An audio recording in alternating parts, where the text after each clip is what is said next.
महाराष्ट्र कर्नाटक सीमा विवाद के चलते इन दिनों सियासत गर्म है। ये विवाद थमने का नाम नहीं ले रहा है। विवाद के चलते दोनों राज्यों की बीजेपी सरकारें आमने सामने आ गई हैं और एक दूसरे पर जमकर बरस रही हैं। अब इसी बीच कर्नाटक सीएम का बड़ा बयान सामने आया है। आखिर क्या बोले सीएम बोम्मई, देखिए रिपोर्ट।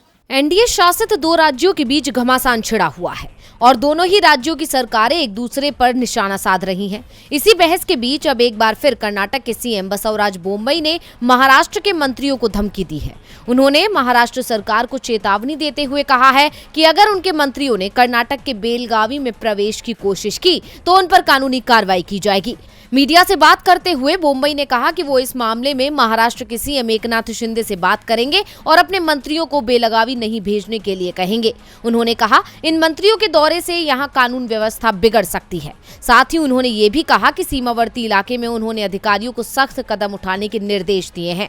कर्नाटक के सीएम का ये बयान तब आया है जब महाराष्ट्र के मंत्री चंद्रकांत पाटिल और शंभू राज देसाई का कल यानी 6 दिसंबर को कर्नाटक में बेलगावी दौरा होने वाला है। इस दौरान वो महाराष्ट्र एकीकरण समिति के कार्यकर्ताओं से मिलेंगे और सीमा विवाद पर उनके साथ बातचीत करेंगे। पहले दोनों मंत्री 3 दिसंबर को बेलगावी जाने वाले थे। इससे पहले भी कर्नाटक के मुख्यमंत्री बसवराज बोम्मई ने महाराष्ट्र के मंत्रियों के बेलगावी दौरे पर ऐतराज जताया था।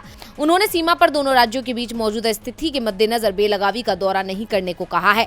बोम्मई ने कहा कि इस दौरे से सीमा विवाद और बढ़ सकता है। बता दें कि दोनों राज्यों के बीच लंबे समय से सीमा विवाद चल रहा है और पिछले दिनों महाराष्ट्र के डिप्टी सीएम देवेंद्र फडणवीस और कर्नाटक के सीएम बसवराज बोम्मई के बीच भी जुबानी जंग देखने को मिली थी। और अब एक बार फिर बोम्मई ने बड़ा बयान देकर सियासत को गरमा दिया है। ऐसे में अब देखना होगा कि महाराष्ट्र सरकार की इस पर क्या प्रतिक्रिया आती है।